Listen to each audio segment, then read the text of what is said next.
So we get going. We've been Menace. We get going. I'm in the band. I'm starting to figure things out. But at the time, you guys had called Ryan back because I wasn't progressing, I don't think, the way you guys thought I would. No, we got the tour. But we knew we were getting the tour, and we were not going to be able to get you ready 100%. That's what I meant. Right. I wasn't ready to be on my own at that point. And George, me and you had went to Kokomo, Indiana. We talked to George. We set up the date, set a price, all that good stuff, and the tour's on. We just got to start prepping for it. Ryan comes back because again, I wasn't ready. I don't know. It was like I said earlier. It was a hard adjustment for me to try to figure out how to interact with you guys, and not only interact with you guys, but learn how to be in a band. Because again, no band experience, none. Now you're dealing with 7 people. Now I'm with 7 fucking people. 7 different personalities. 7 different personalities. Ideas are right and wrong. Yeah, that's a good point too. A lot of people don't realize that when you're in a band, it's not just you. And like you said earlier, you're with these people all the time. You have to find a way to coexist with 7 people who could very possibly be all different from different walks of life and are all into interests that are, complete separate. We were, for sure. And that's exactly how it was, And for me, you guys at this point are comfortable with yourself. I'm brand new. So I got to find a way to fit into everyone. And it was hard for about the first year. I wasn't sure if I was going to cut it. So I understand and it was for, I mean, it's real. It's real. I didn't know if I was going to be able to do it because I took everything personal. I wasn't progressing the way I was. And here comes the Spooktacular Horror Show Tour that we set up with George. Well over 100 times I quit this fucking band during this tour. And if you've heard me say anything about it, I've referenced it on this show immensely. Now you get to hear the full story of what happened, because this was the best, worst, shittiest, joyful time of my life, and I don't know how else to explain it. The shit that we went through. Day 2, our radiator breaks? Is that right? Yeah. Mm-hmm. And we're already in the hills? Probably broke day 1, but we just didn't I should back up. We tested this RV that we bought specifically for this show multiple times. Yeah. But we tested it in Flatland, Ohio. Yeah. We didn't realize there are mountains in every single other state, including Ohio, but still, there is no flat land in America, really. Other than Ohio. Yeah, right. Yeah. So, Northwest Ohio is the flattest place on earth, I think. I'm convinced of that now. Yeah. Yeah. So our radiator breaks day 2. We can't get a replacement. I think the person quoted us, and at that point, we're already in Los Angeles. Day 2, right? No. Or would this be day 3? We went to Minneapolis, then we went to Kansas City. We found out in Kansas City had to drive to Colorado. We were fucked leaving Kansas City. That was right, yeah. Going to Colorado. The longest drive of the entire tour, for sure. And we were fucked. We know the radiator's fucked. As soon as we leave Kansas City, I think it starts to... I don't remember what time. We got a flat tire. Immediately. Day fucking 2. I think we drove to Minneapolis fine. Then me and Marty drove to Kansas City. It's a whole fucking nightmare that night. Yeah. Everybody's asleep. Everybody got drunk because Doc had a kid. Oh yeah, there's something. What's that place back? Doc leaves. He leaves on this tour going that his son's gonna be born because rock stars got to do rock star shit, right? So yeah, and it was supposed to wait. He was supposed to wait though. Like his son was not supposed to be here that quickly. We were hoping we'd get back around closer, but he wasn't waiting. So we get to Minneapolis, play the show. First show of the tour is okay. It wasn't my favorite. I can't remember a moment of the show. It was okay. I do because we played our original set list on that show, which had Long Ago on it, and we played it, and it just felt like nobody felt it. Martin Church, and absolutely. We were so pumped about it beforehand, and it just wasn't the crowd for it. And that was when we switched to Let's Dance. Which was a banger at that time, dude. Like that one was so nasty, and we stayed in that like kind of metal pocket because it just worked after that. But I remember that show specifically because we played Long Ago, and it felt so weird because it did so well in Dayton, like in our area where we're at. People know it. We do punk rock a lot. Like it worked, but when we went somewhere else where they don't know that we do punk rock or pop punk or whatever we were doing. Nor did they give a shit. Nor did they give a shit. You know, like they didn't give a fuck about that.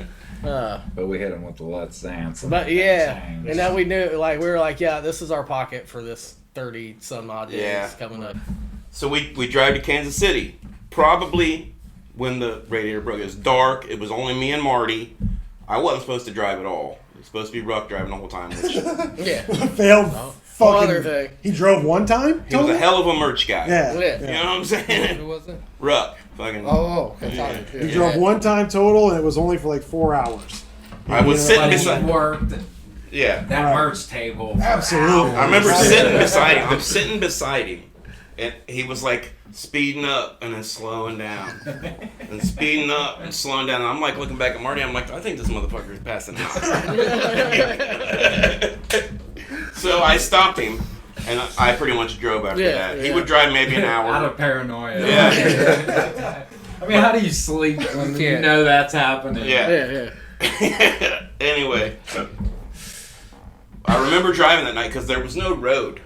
Marty's sitting in the passenger seat, and he's like, "There's nothing. Like, there's no land. Darkness and death." And we're in an RV that's like, you know, pulling a trailer. Yeah, dying, you know, for sure.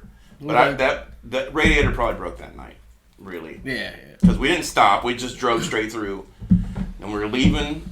When we left Kansas City, it went to shit on the RV side every single day. After every single day. Yeah. After it's that. not an exaggeration. Every single day. Especially if I went to sleep. Right. Yeah. If I went to sleep, I was waking up on the side of the road 100% of the time. Granted, this is a 1970s Sprinter Mallard fucking 32-foot RV with 10 guys in a fucking trailer full of band equipment. When we got to the West Coast and Jim Job had the audacity to look at us and go, y'all really should have thought about renting something. I just wanted to punch him in the goddamn throat. Like, you don't think we know that at this point, motherfucker? Yeah. What are you giving advice to right now? Yes, after we just changed the second set of spark plugs, we understand. We fucked up. Thank you for reminding us. But now we're here. And now we're here. So there's nothing we can do. What are we going to do? Leave this fucking RV sit here on the side of the road? No. And so, okay. So on top of that, we get to, shortly after that, I think we decided, because we tried to get it to a repair shop, and we decided, what do we do? Okay, we look at it, the crack is in the top. So we decide, as long as we don't drive during the day, it's not going to overheat to the point where it'll boil out, and even if it does, we'll just keep dumping water in it and just hope like hell that we don't go into any freezing territory at all. We eventually did, but luckily it was at the end. But we didn't for about the first month or so. So we made that decision. So we go to LA, and we're driving literally all day in LA because we're driving during the day. It was a day off, and it's hot. So if we keep fucking overheating, we have to. At one point, we drive over like. Because we were still using antifreeze at the time. Yeah, we were trying to use antifreeze. We decided, fuck it, we can't. That was like $60 a day or something. We decided we were just going to fill it up with water after that. So we ended up pulling over. We're trying to get through these big ass hills in California. At one point, we had to pull over to an actual stop. 4 trucks who overheat. Yeah, they had water spigots on the side of this mountain. Right. We had drove through the San Fernando Valley. We're coming up to LA, and it's like a huge mountain before you get to LA. Wasn't it like a mile up or something? A couple like miles, that? I believe. Yeah. And they had literal spigots on the side of the fucking mountain for when you overheated, you stop and fill it up with water. Right. And that's like, so we get stuck on the side of the hill because I think that's when we decided, to try to get it fixed, because we got to the top of that hill because I'm fucking flipping out. Mikey had climbed to the top. Doc sends Mikey. So I'm flipping out, trying to fix this goddamn RV. While, I don't remember exactly all what's happening, but I come out of the RV and I look up, and I think Doc's even there, like, look at Mikey, And he had said, Mikey, why don't you climb to the top of that hill and see where we're at? Knowing what this is going to do. This is his whole plan this whole time. And the hill was like a mountain. It was a goddamn cliff. Yeah, dude. It was straight up, dude. Yeah. Like, so he sends Mikey the fuck up this hill.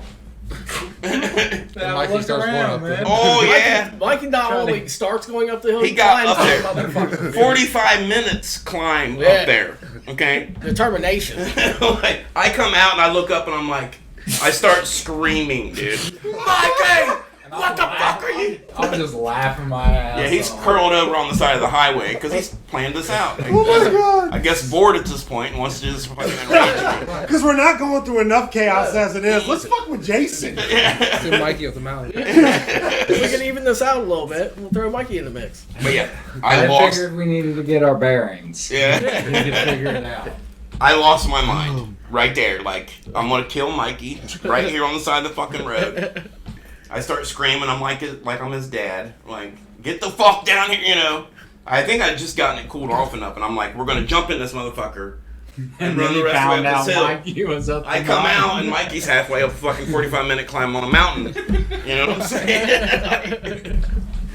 Fuck Christ. Yeah, that's day 5. You know what I'm saying? Of a 45, 30, whatever. 35 day. 35 day We've been tour. talking for 10 minutes straight about this, and we're only on day 5. Yeah. That puts into perspective the way the rest of this is Did going. he figure out where you guys was at though? Hell. No. No. He wasn't to the stopped him top. before he got to the top. Yeah, he so wasn't we'll quite never to the know. top. Now you'll We'll never know. how helpful that was. Anyway, we get to Need LA. to change the course of the whole. We finally get in the fucking RV, get to the top, do a stop. They say fuck off. We drive into LA, and that's basically the other side of the mountain down into the city. Finally find the place, which is in like Chinatown, LA, you know.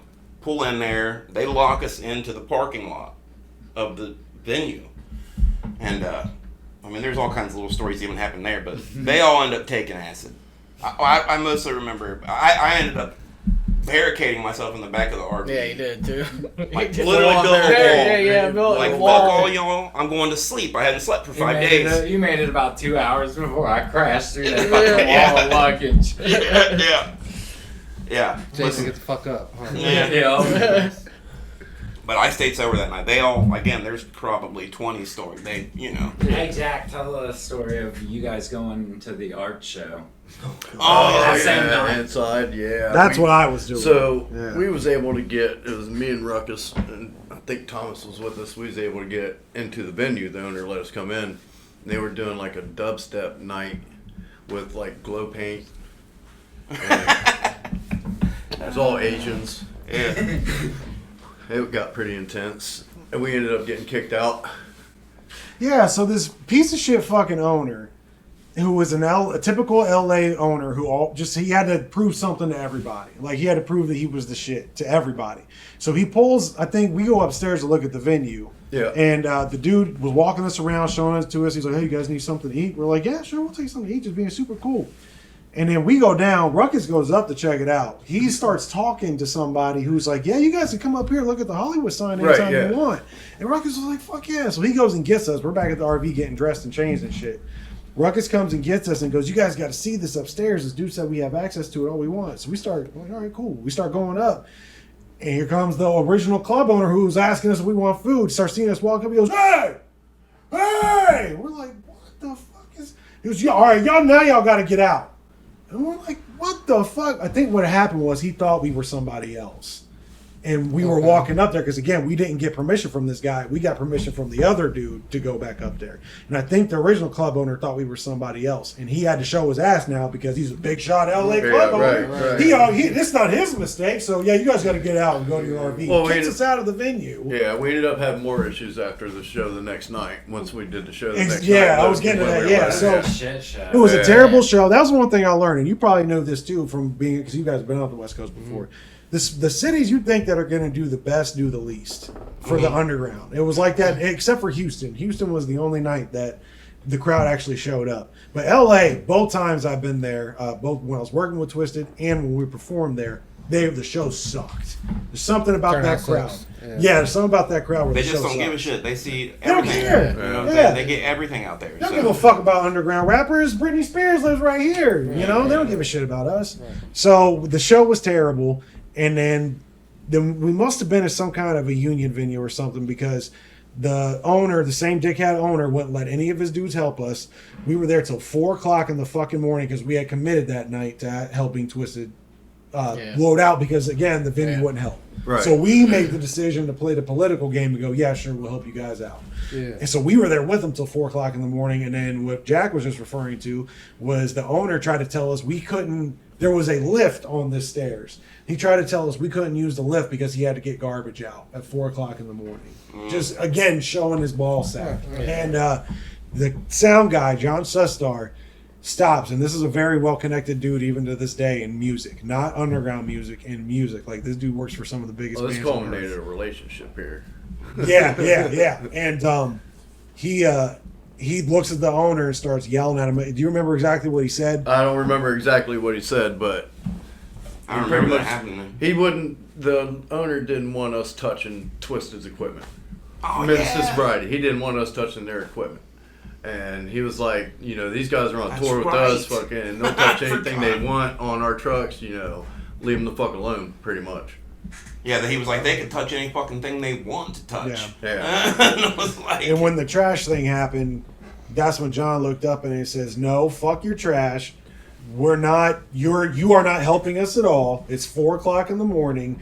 We are taking this over." And he said, "I know X and X and X, and I'm going to let everyone know about this establishment and what you guys have done to us tonight." Right, and they right. just shut down. I mean, yeah, John had been the touring sound guy for a lot of people. Like, he was not any kind of rookie. Like, this is a actively professional connected dude. with Mushroom Head, like that kind of level of a dude, you Yeah. know, and just put this fucking owner in his place. And certain somebody backed our RV into a certain truck and took off a certain. Yeah, we probably shouldn't tell that. It's a good story though, because she Yeah. got hit by somebody else the same night or the Yeah. next night. Yeah, we managed to back we had another flat tire. Let's get this clear. Who was behind the wheel? Yeah. I was driving. We had gotten another flat tire on our way to LA. You know, down the hill on the other side was flat tire time. And so we had to go to Compton to get a tire.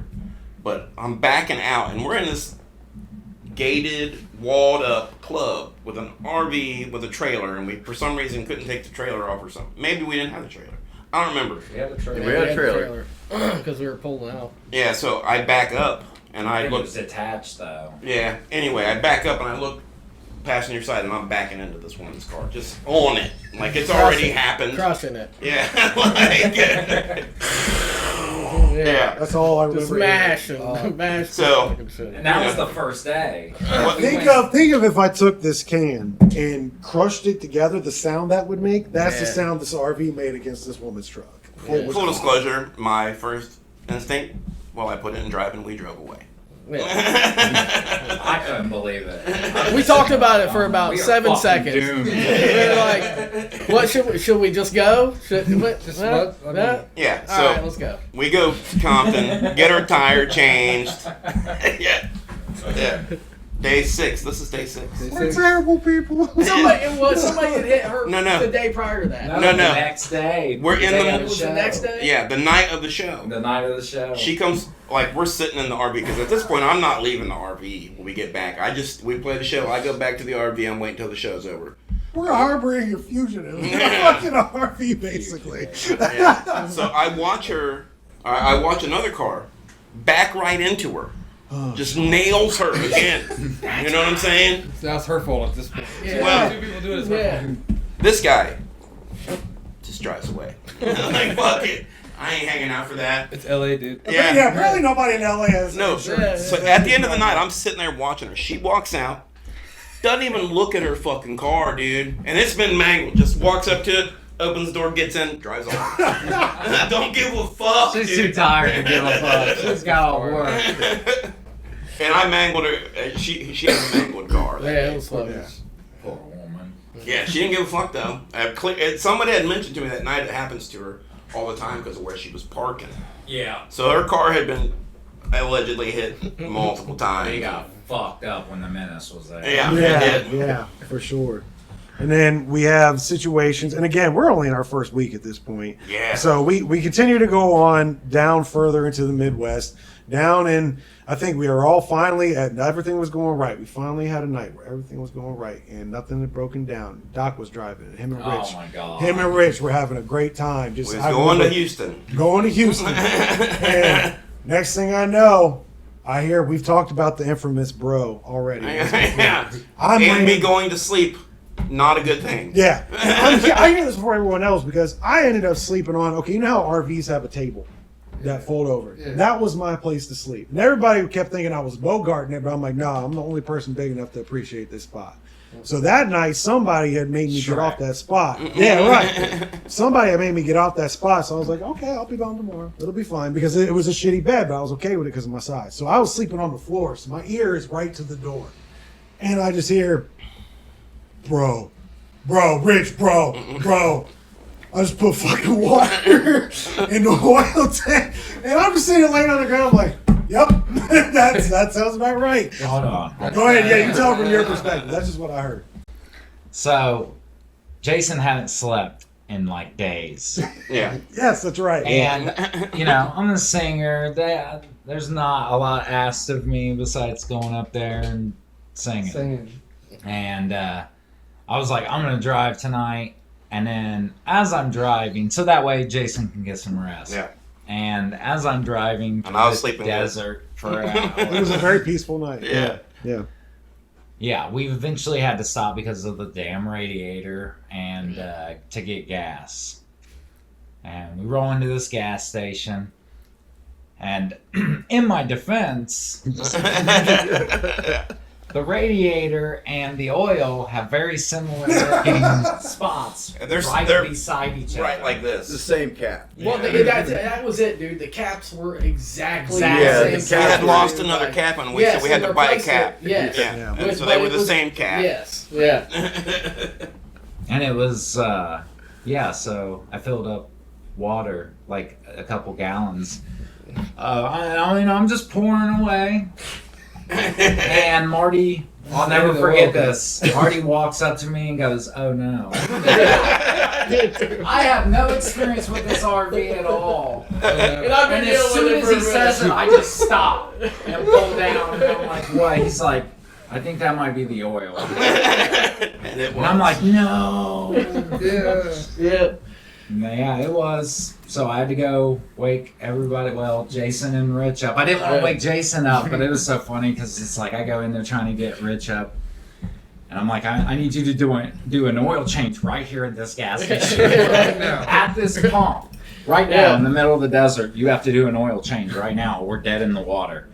And I heard Jason like, motherfucker, waking up. And I was like, damn it. You got to think from my perspective, dude, I was driving for hours when everything was fine or whatever. And I was like, hell yeah. I'm going to help out tonight or whatever. And all I did was fuck shit up. We did an oil change right there Yeah. in the gas station. Yep. Rich knocked it out like a champ. Yeah. Yeah, he did. He did. Yeah. And then And our van took one more hit. Yeah. Then we go to actual Houston, and I get my pass stolen.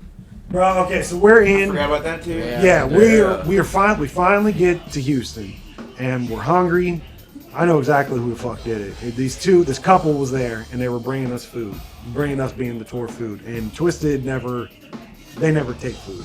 Like they're always sketchy about that. But we had been eating grilled chicken for 2 weeks straight. Once a day, we were eating that fucking food. You know what I'm saying? Regardless of what was in it. So the same venue, I think it was called Scout Bar. Yeah, it was something. But the same venue had a washer and dryer. And again, we didn't have access to washer and dryer, so we're doing laundry. So I take my pass down, put it on the table where all the food is, because it's just us and these people, and who's going to touch my pass? Take my shirt off, go throw it in the washer. I come back, pass gone. Absolutely gone. We're searching like underneath the docks. We're in Houston. We're on like right next to a river. We're looking under docks where there very well could be fucking alligators trying to find this pass. Because Jim Jobs' old fucking ass freaked us out and went, "That's not good. That's not good. Oh, George's gonna be pissed. George's gonna be pissed, guys. This is a big deal. This is a big deal, guys. George's gonna be pissed. He's going to be pissed." So I'm thinking, oh God, George's gonna be pissed. They gave no fucks. They were going to go to Costco or whatever the hell the place was. What's that printing place called? Whatever the hell 1 hour photo place on that West Coast. He was going to go get a gigantic pass made for me to where George was as a joke. They never were able to, so they didn't give a shit. But Jimmy's got me gaslit thinking that George is going to throw us off this tour because I lost his fucking pass. So I'm risking it, can't find it. This pass never comes up again. And I guarantee you, it's those two because as soon as we started eating, then that pass was gone. Then people were out. Yeah. And then these motherfuckers had the audacity to come back to the show later that night, and it was in the front row, like. And then when we get home from tour, he asked me on Facebook, like, "What, you gonna try to sell me back the pass you stole from me?" No, I don't think so. On his wall. I sold my pass to Jay Villain. Did you? Yes, I did. That's right, you did in Columbus. Yeah. I forgot about Y'all that. were like $150 or something for it. I'm like, there you go, buddy. And then, after all this stress, we go to Oklahoma City for the Farmers Market venue show, where Jason suddenly becomes a walking hive. I wasn't suddenly. You all just suddenly realized that I was a walking hive. My ass had hives from day one. But you became one with the hives. Yeah, I was one hive. Yeah. Like, I ain't never seen nothing like that in my life. Yeah. Marty had to take Neither have I. I thought he was dying. Yeah. We went to Oklahoma City after Houston, I think. Coming back up, And I was changing. We was playing someplace in Oklahoma, I think it was a farmer's market. It literally was a farmer's market. Yeah. The show itself later that night was fire. Oh, it was great. Yeah, It was that was the one whole of the upstairs best of the shows on farmer's the tour. market. Like, Yeah. it looked like a big barn dance, but it was a twisted chest. Crazy. And that's the opposite to the LA, which when you go to a spot like that, they don't get that often. So No, the they're crowds are on fire, and We that was killed it that night. I Yeah. remember that. Yeah. But so I'm like, I'm changing, and Doc sees me, and is like, "What the fuck?" You know what I mean? Like, and a Doc reaction, and it's like, "Something's wrong, dude." You know what I mean? Like, and I'm like, "Yeah, I know. I've just been trying to fucking put it off. I got hives or something." So me and Marty, I have to go to the fucking hospital. They're like, "You're going to the hospital right now." So we did. Yeah. Marty went with me to the hospital. Yeah. And going to the hospital in the South, dude, I'm sitting beside a dude in the hospital. Like, I can hear him beside me, just moaning, like dying. You know what I'm saying? Fucking, he's dying. And the doctor comes in, he's like, "Sir, I cannot give you any more painkillers. You will die." Dude gets up, all right, puts his shirt on and rolls out. You know what I'm saying? It was a straight up pill bill. Dude. The chick came in and asked, Marty was out in the fucking in the waiting room, and someone comes in and they're just like, "Here, hand her a bottle of pills, dude. Yeah. Just hand them, like, here you go, just get the fuck out, Like take that, them and go." intake, bro. Yeah, that's crazy. But anyway, so I got a rash. You know what I'm saying? And they're like, "Are you in any pain?" And I'm like, "No, I got a rash. Would you like some painkillers right now?" And I'm like, "No, I got a rash. I really would like some, Appointment. cream. A Some shot. cream would be nice." An EpiPen, perhaps. Yeah.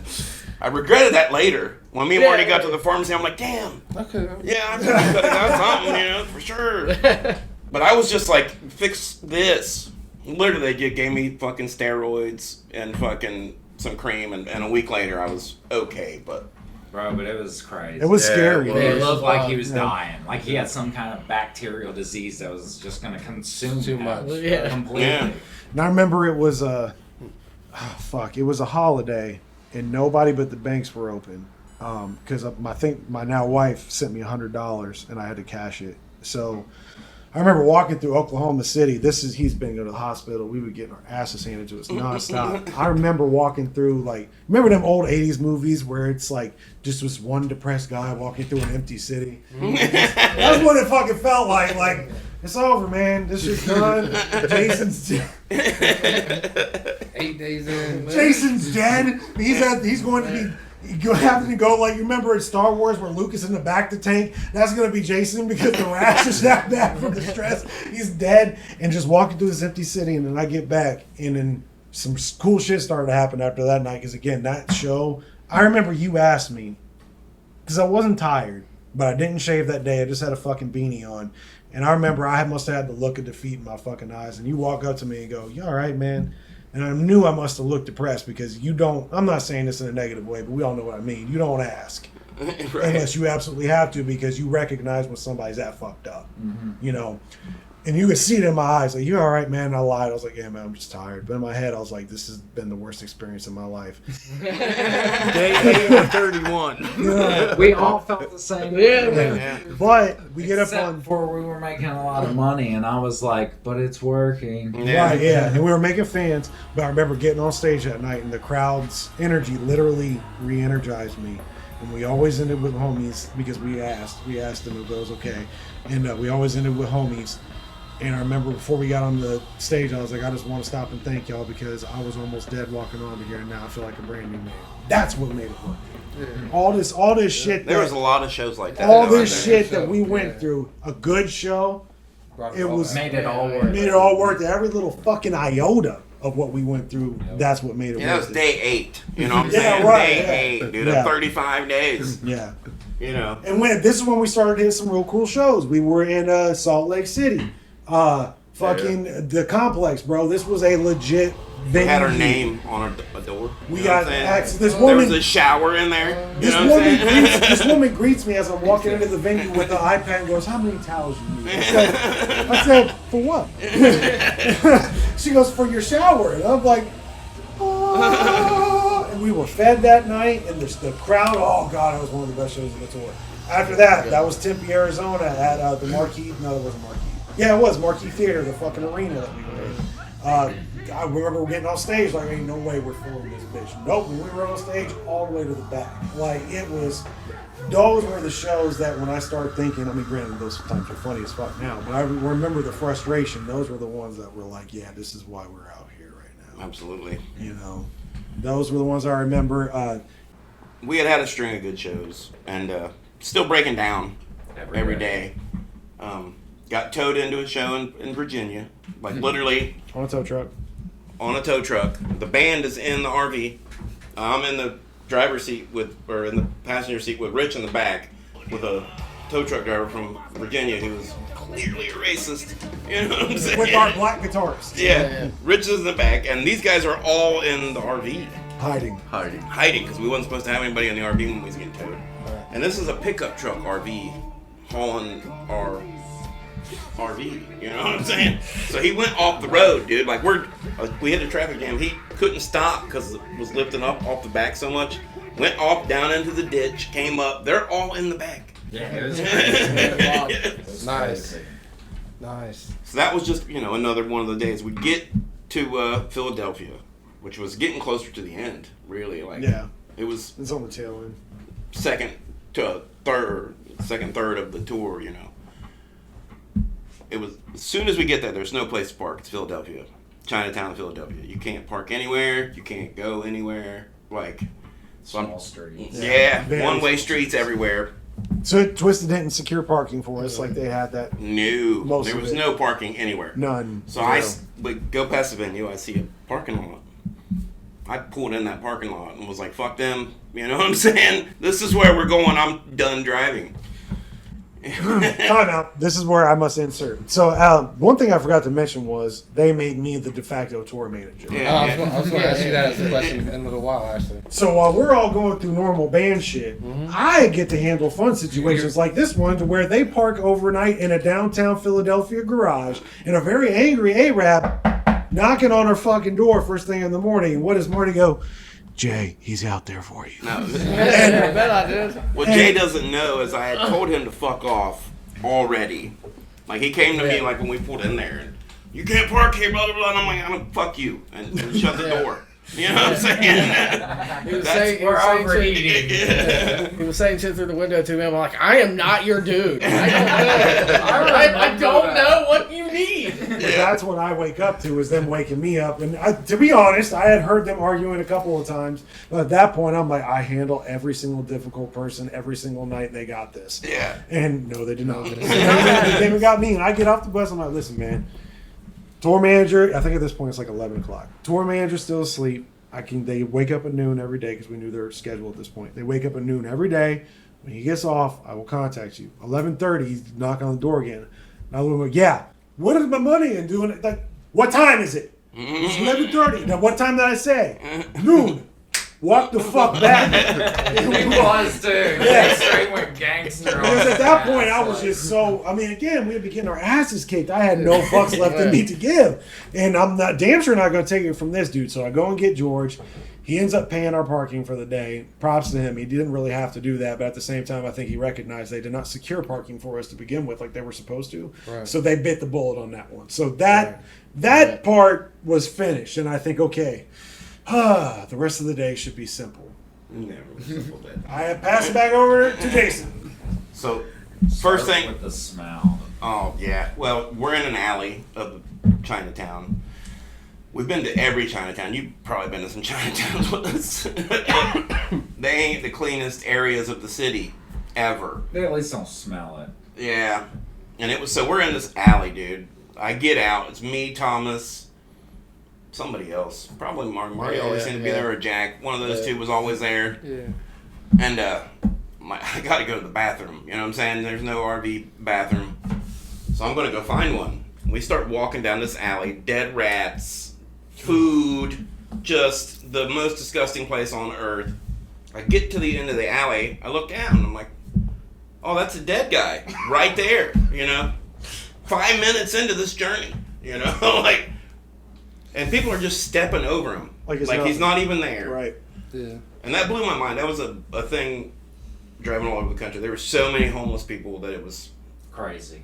insanity. Utah literally looked like it. Yeah. It looked like they were at a camping convention. Yeah, you and I went walking in Utah. Yeah, and the crazy thing is that they wouldn't interact with you. And I found out later that that's okay if you do that, as long as you can't ask for money, you can't panhandle at all. If you don't do that in Salt Lake City, land is yours. Wherever you want to put up your camp. Yeah, there's a shanty town. It's a big difference from Bradford, Ohio. Yeah. Yeah. Thousands of homeless people all across the country. Everywhere we went. It's shocking to me. Yeah. And I remember seeing people just walking over this dead guy like he wasn't even there. And I'm like, hey, he's dead. And then kind of like a few people was like, oh, shit, yep, he's dead for sure. Yeah. Cops showed up, 20 minutes later probably. Fucking, I just kept walking like, I can't deal with that at all. You know what I'm saying? Yeah. See, I gotta take a shit. right. Got stuff to do. I gotta play a show tonight. Yeah.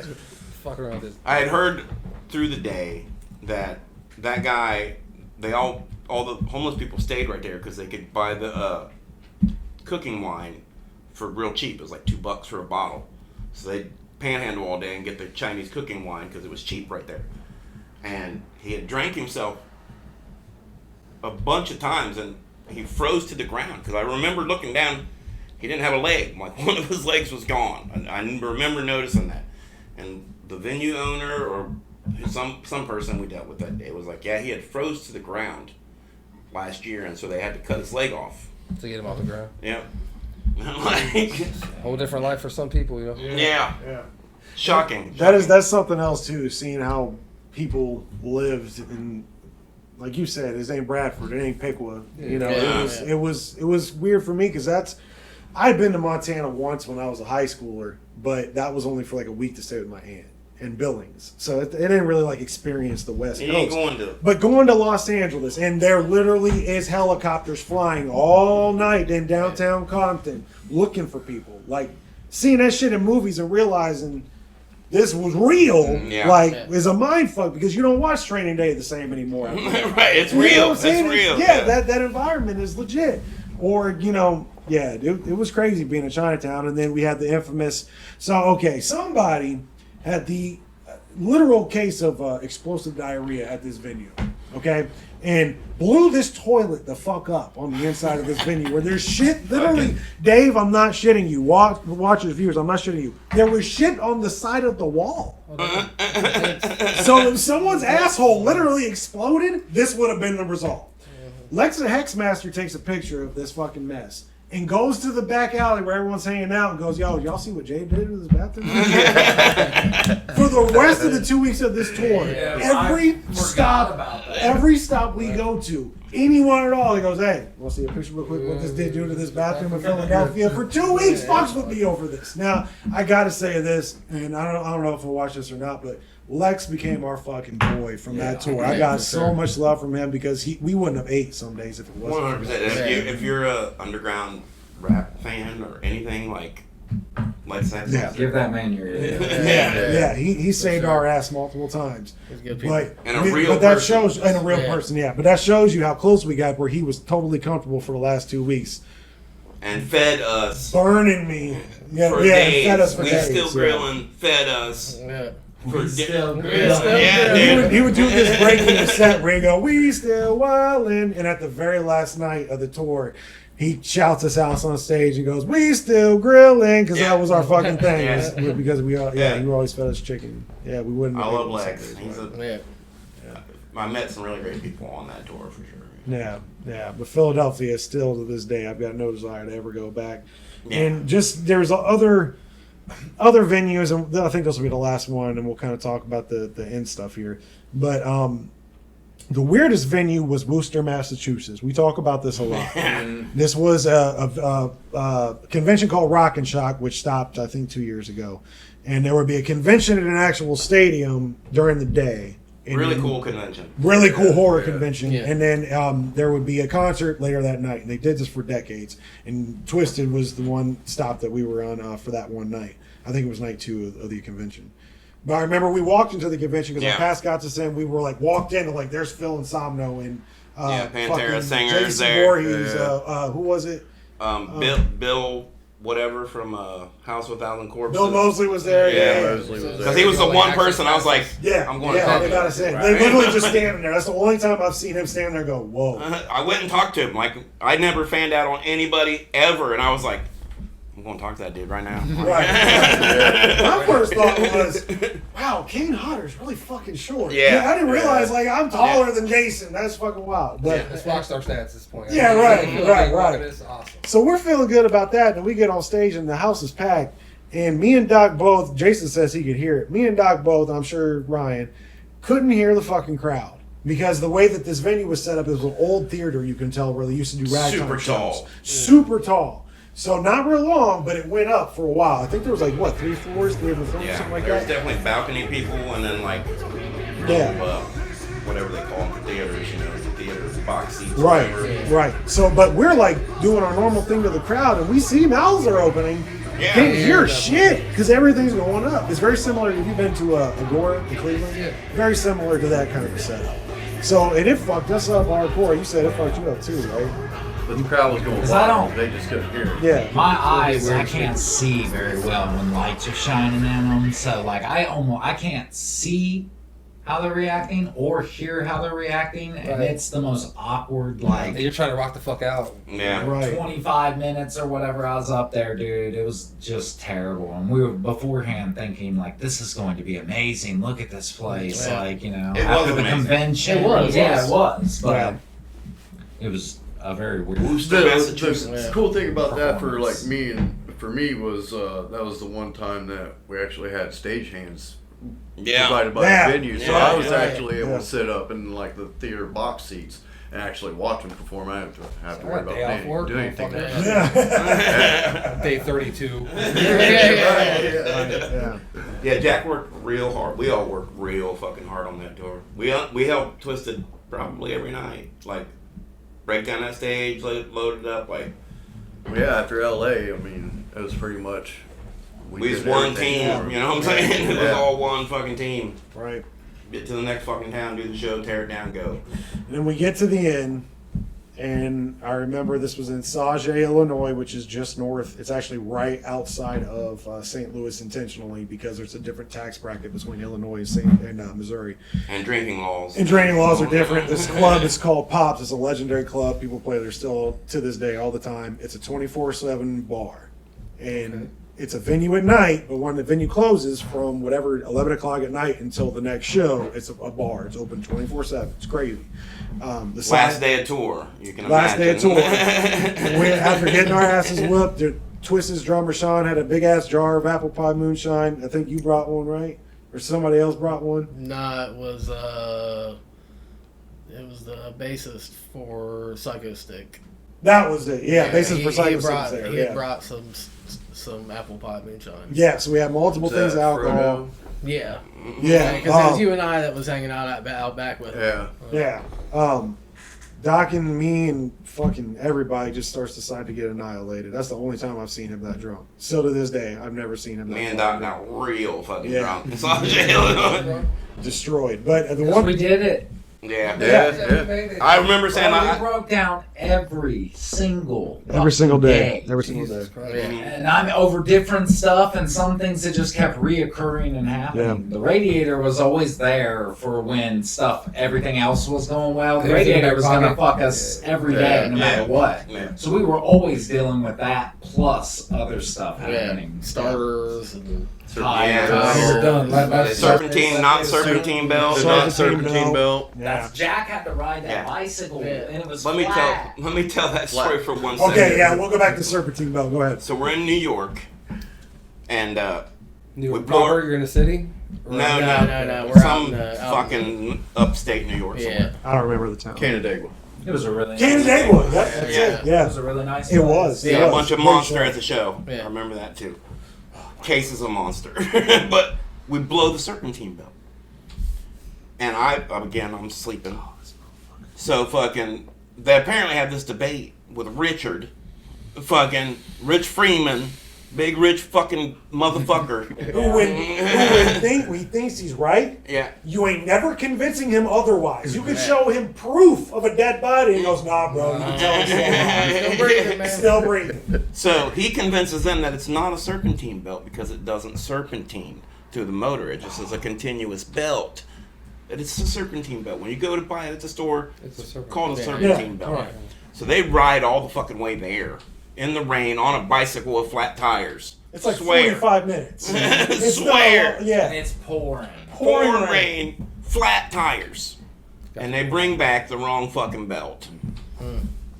Yeah, that's all you need to know about that story. Rich Freeman did that. No, that's not all you need Yeah. to know about that. Jack We said, break "I down on a object." fucking hill on a curve Oh, yeah, you got... in the middle of the night. And they're like, fuck it, I'm going to bed, Jack, you deal with it. Yeah, I totally did that. I totally And did that. sometimes you just That gotta is give up and 100% say accurate. it's on y'all. So they Yeah. did get a hold of Tripway. Rich did get a hold of Tripway, and we got a couple road players. So I lied to road player. I go out. It's raining. I'm throwing out a road player. Yeah, we was on a back-ass road, Yeah, in the like, country. bad. So I light my last flare, and it's going to be like 2 hours or something before a tow truck gets there. And middle of the night, 3 o'clock in the morning, and cop pulls up. Yeah, And I forgot about that part. So I I get was out. asleep. That's right. Yeah. Got my hand in my hoodie, and I get out, and I go and walk around the RV, and he's got his gun. Get your fucking hands out of your pocket. Guys, what's going on here? I woke up to that. I woke up to hearing somebody yell at Jack, "Get your hands out of your pocket!" I'm like, "Oh fuck!" You know, like, I think me and somebody else got underneath the mattress. And I think we all started hiding in cubbies and shit. Like, what? We're just gonna fucking hide our way out of this at this point. Man, it's been too many days. I gave up. Like, if you So I find me explained underneath what's the going mattress, on. that's We're a it. band, we broke down. It's a 32-foot RV with the fucking trailer. We can't push it off the side of the road. I just lit my last flare. He gives me 4 flares. Have a good night. Be safe. Tow truck shows up. I wake Rich up. Tows us back to the Walmart that we stayed in the night before. where we all was, I didn't even wake up the entire time that we got towed. I slept through. I woke up here, heard that, went back to sleep, woke up at Walmart. Have no recollection of riding in the back of this fucking RV while it's being towed down the road. That time, you Yeah, I know. was out too. Yeah. We get towed in, drops us off. We're good. AutoZone 2 miles down the road. I Yeah. sit in a chair, close my eyes, start to doze off, and hear Ryan. Jack, get AutoZone, get a belt. I said, you motherfucker. Yeah, me and Doc had at that time, like, fuck y'all. Good luck. we were done. We were fucking cooked. My girl gonna give me fuck. Like, Ryan, yeah. Ryan calls an Uber. We Uber down to AutoZone, get the non-serpentine belt, come back as obviously a serpentine belt. I have to ride a bike with the fucking flat tire 2 miles back to AutoZone, and then 2 miles back with the right belt. That's how that story went. Yeah. You want to know what I did that entire motherfucking time? Sound like Laid on the floor and laughed at these motherfuckers. I was like, cool, I don't give a fuck. We go to the next show, I don't care. You either get us there or we ain't going. Because I felt like I had dragged us across the country, back Yeah. up the side. You did. You did. Like, Yeah. and I was like, I don't give a fuck. Yeah. Whatever. You know what I'm saying? So when we get to that last show, and I remember because ROC and Blaze were doing that Zodiac imprint project at the time. That was their set. They didn't perform separately. That was their set. They're getting ready to go on stage, and Blaze is back there talking to us, and I remember him going, man, y'all did it. And we're all just kind of sitting there. We're like, yeah, thanks, man. He goes, no, seriously, man. Y'all went through some shit. And he said, I remember my first tour. We fell off 2 weeks later. And, just starts talking to us about how impressed he was that we were able to persevere through all that shit. And I was like, he's right. And that's what, at the end of the day, even though I still think about a lot of that frustration, and again, I quit so many fucking times. I almost beat Marty up in New Mexico over a piece of pizza that I was trying to eat.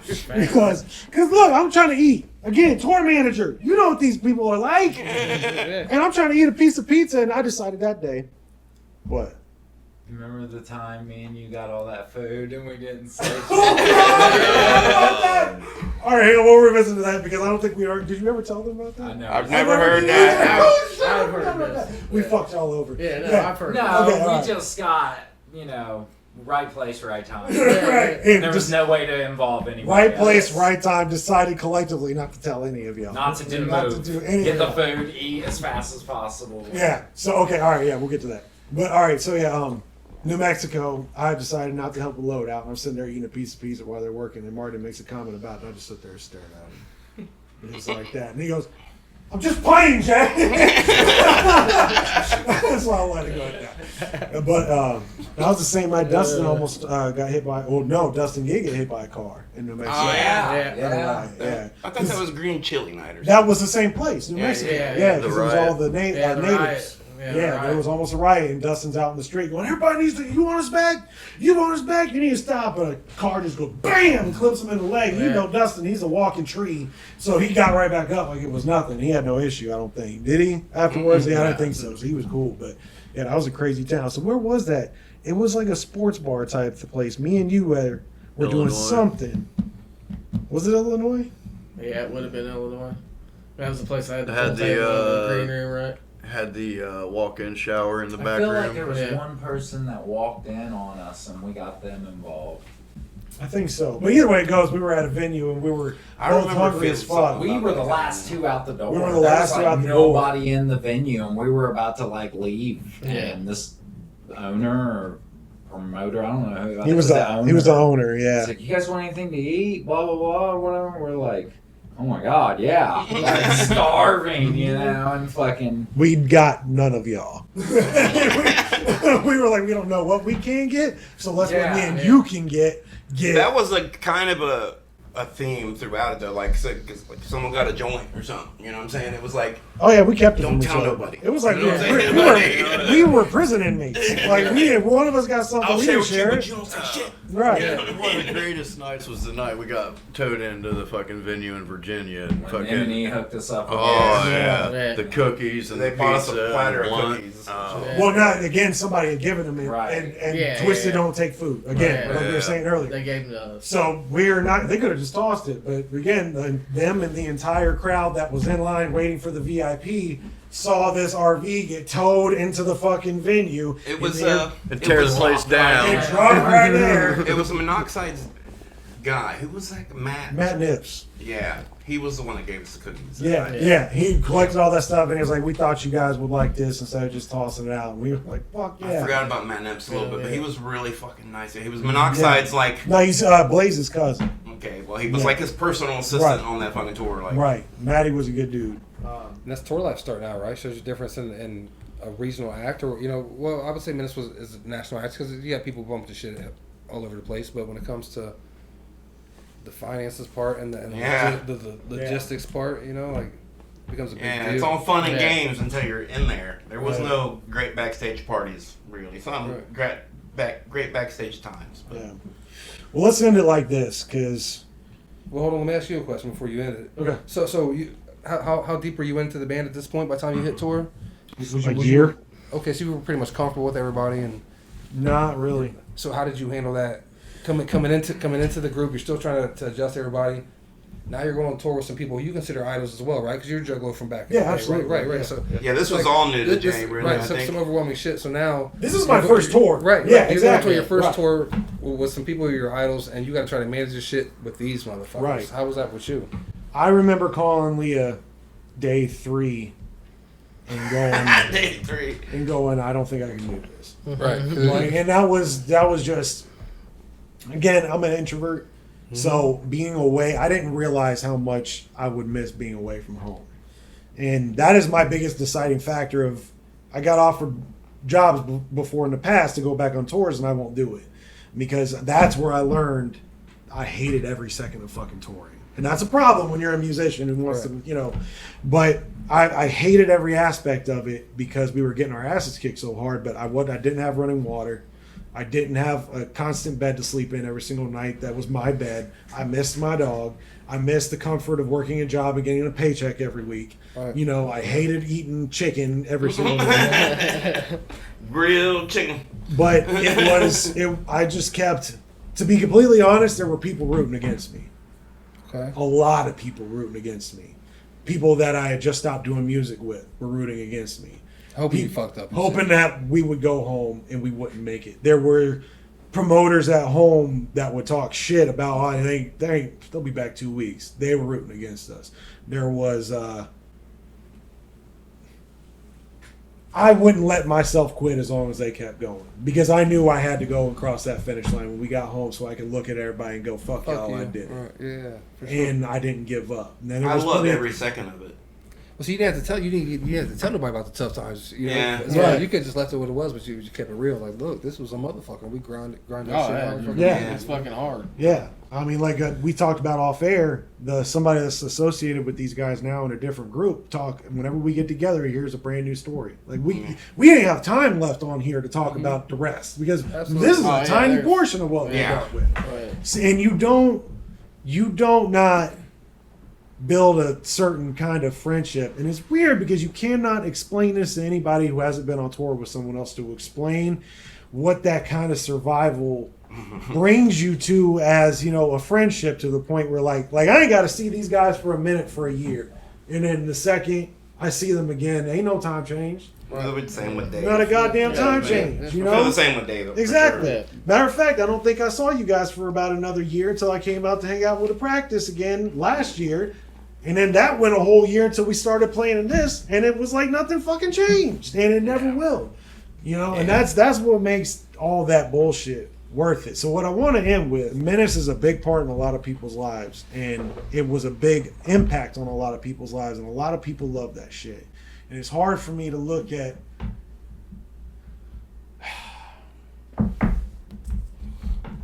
You're gonna cry. dude, it was everything I ever wanted. Yeah. And I look at this, and it brings back all those emotions because I'm sad that it's over. Like, I miss y'all more than I think I know, you know, until this moment. I miss the fuck out of y'all. I miss seeing y'all. I never had brothers like y'all. And it's tough, the fact that we didn't get to go out on our terms, but goddamn it, we did a lot of cool shit. And I love y'all more than words could even fucking describe, man. I've never had brothers like I did in Menace, and that's real, you know? That was never. going to be my word, brotherhood. Oh, Yeah. Absolutely. Like, that was my word. Times with me Yeah. and you, Jason, because we made a joke before we started this. Everybody but Doc and Dave has lived here Yeah. in this house with me, and like, There's Just- still time. there's still time, right? There's still time, and just the friendship that me and you made over all those years of watching, like, you know, staying up till 3 in the morning, like I said, watching wrestling, getting high, being fucking dumb, laughing at you playing the ukulele to my dog because he'd freak the fuck out. Yeah. Just dumb shit like that, or all of us when we all lived here. Yeah. Sundays playing Risk. Oh, yeah. From the Yeah, second we woke up, we get high as fuck. Jack will roll up 2 big ass joints. We go hit up Waffle House, come back home, and then from noon to 9 we played Lord of the Rings Risk. Like, that's the Good shit, too. Oh, yeah. It is. I miss Great all times. that, man, and Oh, yeah. I wouldn't trade it for the fucking world. So that's where I got a little emotional. My bad, but Jason, you already said brothers. That's what you were gonna say. Bro, it's a brotherhood. Like, everybody come and gone. Yeah, they're my brothers. Like, I'm closer to anybody in this group than I am to anybody. You know, maybe even my family. You know what I'm saying? Really. It's amazing how close you get with people when you've suffered together so Yeah. hard. Like you were saying, I ain't seen Dave in couple years maybe. I don't even know. Doesn't matter. But Dave is my lifelong brother, and For sure. Yeah, for sure. even all the stupid shit that we've all been through, where we've all argued, and we have.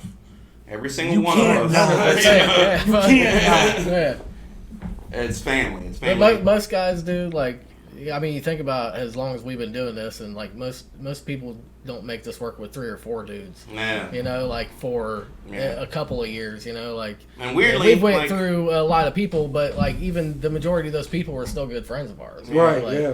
It wasn't like we went through just- a lot of people, but like I look around right now. Yeah. Like us 6 people, me, you, Jack, Marty, like you two, like we was the core of making it, dragging it, fucking. Everybody, the across reason why the- this is going to work, the reason why this episode specifically is going to work, because everybody sitting here was the main pieces Yeah. at some point in time. Other Yeah. people You played know. huge. Yeah, Right, absolutely, right, dude, right. like- But you're talking about time and consistency and results. Everyone sitting here was a part of that. Yeah. For You sure. know, Everyone that was a part of the group at one point or another contributed at that time. You know, Right, like, I don't yeah. want to take that away from anybody. No, you know, but there as are much as- cornerstones for a reason. But Yeah. they, Yeah. you know, like a few of us were here longer. You know, like, Yeah. yeah, Jack, what Or about participated Yeah, harder, you know. Right, Yeah, yeah. yeah. What do you think when you think of Menace? What comes to your Oh, mind? like, I mean, I'm the same way. It was a brotherhood. I mean, I got to be able to come from a small town and not, ever think I was ever going to go anywhere, to watch these guys progress to what they became, what you guys became. And What I we got to, became, Jack. You was but I got Yeah, to follow yeah. along, Part of it. to go on that tour and then to meet a lot of fucking people that I grew up listening to. It was amazing for me. I wondered I love watching it. it And from I your know that I perspective. could call any one of you at any fucking point in time, and have a problem, and you'd either talk me through it or tell me how it really is. I know either way I'm gonna get a straight answer from you guys. That is the good thing about Menace. You'd get no sugar on your coat. Right. No, That was no. proven the first 3 minutes I walked through the door when we got here, but I'm not gonna bring We're it not up, going but, there. No. But that's what I expect, But yeah, and I know what you mean by that. Yeah. Right, yeah. An insult in this group is actually an act of love. Like right there when I was starting to become a little babbling baby, Doc goes, "You gonna cry?"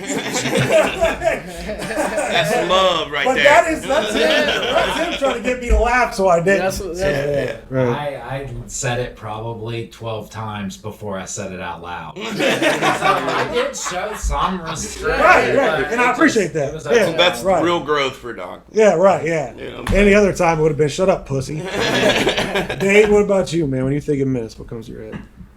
And probably what Jason just said, something growth, opportunity and growth. Yeah. It gave me opportunity to do a lot of things I wanted to do in my life. You know what I'm saying? To live out a lot of shit that, because when you're a musician, everybody just feel that shit inside, and then eventually it comes out and you start to manifest it, and you get to live it. You're like, so Yeah. it definitely gave the opportunity and then to grow and meet the people that I did and just like you guys talk about the brotherhood, come together with the people like we did, and then the growth, because I just learned a lot throughout the process. Started as not knowing shit to learning a whole bunch to being a drug addict to falling off to getting back in music just for myself at a point. You know what I'm saying? So Yeah. I would say opportunity and growth, man. That's a good one, man. That's Yeah. real good. Marty, what about you, man? To really just family, dude. Like these, everybody here's been my family. Music is like always been my thing, and it like I've never wanted to do it by myself. I always wanted to do it with people, Like, like I would have. There's no other people on the planet I could think of that I'd have rather done all this shit that I've done with. Like. I don't know if you could, because you think they're all stupid and Yeah. I mean, really, I guess everybody else just dodged the bullet, but right. like I've good times, bad times. Like I wouldn't change any of it for a second. Like these are my people, always will be my people until the day I die. There's no getting around that. Right. We got to end with the reason why we're all here.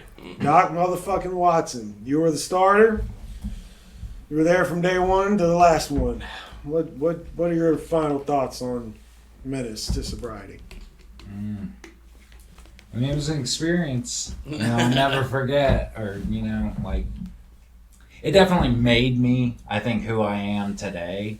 Just like But being able to go through that and see the things and do the things that we did, not everybody gets to do that. So the experience of actually being allowed to do that for even a short amount of time is great. Yeah. And you can't put a price on it, you know. I mean, we paid a lot of dues and suffered a lot together. So, and the experience though that I most wouldn't people trade don't get for to, anything. We got to live lives that most people never get to think about or dream Right. about. Like again, like I said earlier, like if you'd have told me when Doc said, "Oh, let's go do this Power Man 5000 show," that I'd have got to do even part of what we have done. Yeah, for sure. You know, that like Did not see that in the car. that's some rock star like, shit. I'd have been like, we're Yeah. fucking rock stars. That's the rock stars. Like, you know what I mean? I'd have been super jealous of me. For sure. Like, you know. You are a rock star. Right. You know what I'm saying? Not you are a rock star. Yep. Everybody here. Yeah. Yeah, if you've done even a fraction of what anybody has been sitting here has been able to experience, and that's true. There's a lot of people that are really talented that never get out of local bars. Way more talented than any of us. All of us, literally everybody sitting here can say that they've been on stage for thousands at one point in time in their life. And that in itself is an accomplishment. And real talk, I mean, I got to stop and say thank you, because without you with this vision, none of us are sitting here. So give yourself a little bit more credit when you think about this project, because we all have these memories because you decided that you were going to do this project. And you are the reason why we're all here. So you need to give yourself more credit when you think about your time in Menace. Not the fact that we didn't end where we wanted it to be, but the fact that we just did it, bro. Right. You know, and me and you especially, the hours. We went hard as fuck. Holy shit, we went fucking hard, man. The hours that me and you would put in just to, I mean, the business side of it alone took so much of our lives up. And that's another reason why you'll never see me do something like this again. Right. It would have been nice to have been able to focus on the music and just be a musician. Right. But it wasn't in our cards. We had to run the shit I ourselves. think it is for anybody who start out. Right. Yeah, Right. for sure. Well, I don't know how to end this, so I'll just say fuck you guys very much and Be a menace. be a menace, bitch. So goodbye.